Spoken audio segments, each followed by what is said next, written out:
Meu nome é Leonardo de Souza Pereira, fiquei responsável pelo tema Plantas companheiras para controle de plantas daninhas na restauração florestal, que é o tema 4.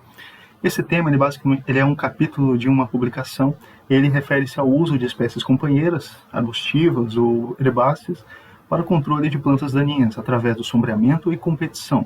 E, de forma secundária, a produtividade das espécies de interesse econômico e ou integridade de espécies de reflorestamento acabam sendo otimizadas através da adubação verde, beneficiamento da microbiota do solo e controle biológico de pragas. Esse tema está inserido dentro da fase de estruturação do processo de restauração florestal e tem como objetivo a redução de custos com o controle de daninhas, ao evitar ou reduzir o uso de herbicidas ou capina mecânica, e cobrir custos no reflorestamento de pequenas propriedades através da geração de renda pelos sistemas agro-silvicultural e silvicultura. Como eu havia dito, esse tema é um capítulo dentro de uma publicação. A publicação tem como título Controle de Plantas Daninhas em Restauração Florestal. Tem como editores técnicos Alexander Silva de Rezende e Paulo Sérgio de Santos Leles. E o capítulo em si, como já foi dito, Plantas Companheiras para Controle de Plantas Daninhas na Restauração Florestal, que foi redigido por Paulo Sérgio de Santos Leles, Luiz Fernando Duarte de Moraes, Flávio Augusto Monteiro dos Santos e Daniel Ferreira do Nascimento.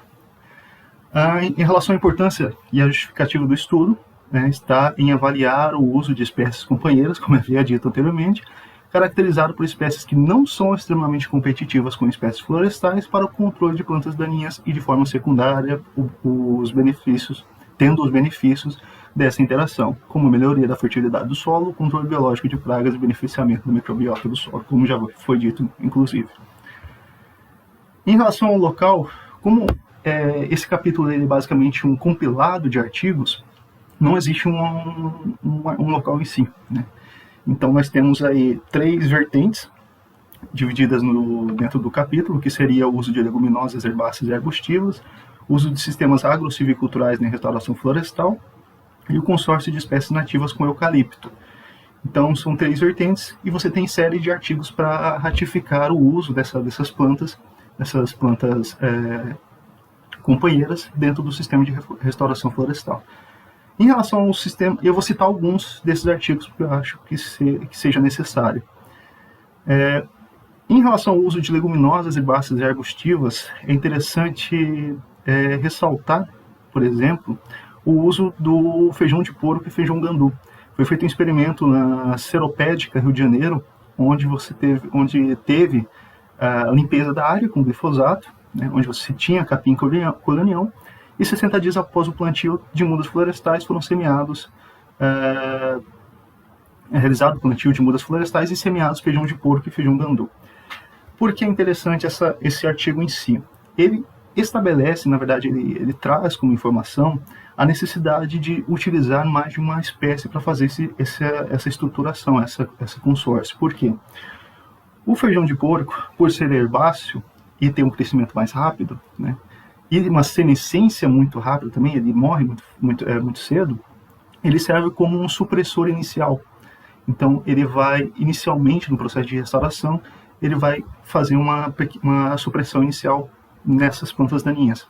Conforme essa planta vai se desenvolvendo, 150 dias, quando começa a senescência dela, o feijão gandu, que foi plantado junto, ele já vai estar num porte mais arbustivo, porque o feijão gandu é de porte arbustivo, é uma planta mais perene. Então, a partir daí, ela vai assumir a função do feijão de porco, e este vai agir como uma adubo verde. Então, são plantas que se complementam no sistema. Silva, 2002, ele fez um experimento também com feijão gandu e feijão de porco, e obteve os seguintes resultados. 15 meses após o plantio, as mudas florestais apresentavam altura média de 36% superior ao do povoamento consorciado, além de custos de manutenção 16% menores que o manejo tradicional. Em relação ao uso de sistemas agro-silviculturais, é importante ressaltar 3 pontos aqui, 3 artigos, que seriam em Cachoeira de Maracacu, Rio de Janeiro, onde foi feita uma restauração com e sem a presença de gado, onde a presença de gado acabou danificando plântulas, danificando espécies menores, e você teve uma limpeza ali, teve uma região onde essas espécies secundárias não nasciam. Então ficou uma região quase que estéril na parte de baixo, na parte mais rasteira. Enquanto que nessa região onde você não teve gado, haviam várias espécies conseguindo se estabelecer. Então a presença de gado também é outro interferente nesse processo de restauração florestal. Daronco et al. 2012, ele fez, e César et al. 2013 fizeram experimentos com espécies de interesse econômico, que é a mandioca, né? Daronco fez com mandioca, e a César et al. Fez com abóbora. E ambos tiveram valores significativos, valores importantes de aumento de produtividade nessas circunstâncias de consórcio com essas plantas florestais. O consórcio com espécies nativas como eucalipto, nós temos um experimento feito com 16,5% de eucalipto plantado em área e 13% de eucalipto plantado em área. Publicado por Silva em 2013. Basicamente, foi feito esses dois estágios essas duas quantificações de eucalipto na área, e foi avaliado o estágio de crescimento das espécies florestais. E o que foi obtido foi basicamente um aumento na altura dessas espécies florestais pela presença de eucalipto e também aumento no diâmetro dessas espécies. Isso se deve justamente por causa da competição. Essas espécies acabam subindo mais, tendo um dossel mais alto, por causa da presença desse eucalipto. E também o diâmetro do tronco acaba sendo maior justamente para suportar esse crescimento. Em relação aos resultados, basicamente já foi citado, né, que no uso de leguminosas herbáceas e arbustivas possibilitou um excelente controle de plantas daninhas, bem como serviram como adubo verde, com redução de custos, especialmente no uso de herbicidas e uso de maquinários para a remoção de plantas daninhas entre linhas de plantio. Em relação ao uso de sistemas agro-silviculturais na restauração florestal, possibilitaram, além dos já citados efeitos benéficos, renda para as pequenas propriedades usuárias do sistema. Assim, além de evitar custos, a geração de receitas. E, por fim, o consórcio de espécies nativas de eucalipto só ratifica a possibilidade de se utilizar até mesmo com a silvicultura esses consórcios. Os trabalhos basicamente apresentados nesse capítulo tiveram como intenção mostrar o potencial de uso de plantas companheiras como leguminosas de cobertura ou cultivos comerciais para o controle de plantas daninhas e a minimização dos custos do processo de restauração florestal. Aqui, seguindo o último tópico solicitado no roteiro, vou citar algumas dúvidas e curiosidades. Primeiro, por que esse sistema agro-silvicultural ele não é utilizado de forma ele é pouco utilizado dentro de propriedades rurais?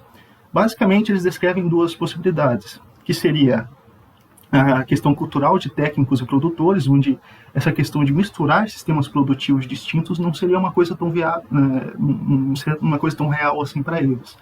E outra coisa é uma questão simplesmente técnica, puramente técnica, que é justamente a falta de conhecimento que a gente tem em relação a esses sistemas agrícola e florestais. Por exemplo, como espaçar, como implantar, como realizar tratos culturais, colher e vender. Então, basicamente, seria esses dois pontos pontos de resposta a essa pergunta.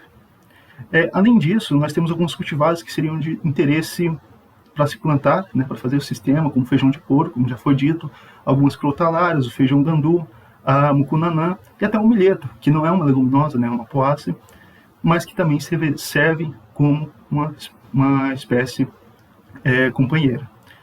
Teve um experimento, eu gostaria de ressaltar também um experimento que aconteceu em Santos, em 2013, em que ele fez um consórcio com leguminosas herbáceas e arbustivas, na sequência crotalária, júncia e mucunanã, e por último feijão preto e feijão gandu. Por que eu acho interessante citar isso aqui, que não foi citado anteriormente dentro daqueles outros pontos, dentro daqueles outros tópicos? Basicamente, houve aqui uma novidade dentro desses experimentos, que foi a presença de incêndios, né? Ou seja, uma coisa nova, algo que não se esperaria em um experimento onde se visa a produtividade ou o controle de plantas daninhas. Então, basicamente, essas espécies, essa baixa presença de plantas daninhas, justamente por causa desse consórcio, acarretou em pouca disponibilidade de material combustível nas parcelas com presença de leguminosas de cobertura. Isso acabou protegendo essas espécies arbóreas do fogo. Então, não é somente nessas questões de uso de herbicida, ou uso de maquinário, que o sistema de consórcio pode ser utilizado. Existe outra publicação que trata sobre em relação à formiga da espécie do gênero Atta, onde ela tem um interesse maior por espécies específicas, espécies leguminosas. Então, só voltando aqui, a espécie Caravalina ensiformis, que seria o feijão de porco, e a Mucuna. Então, essa formiga, a partir do momento que você tem essas duas espécies de leguminosas na sua área, essas formigas acabam preferindo ela à espécie florestal. Então, ela serve também como uma espécie de barreira para a restauração florestal. Então, basicamente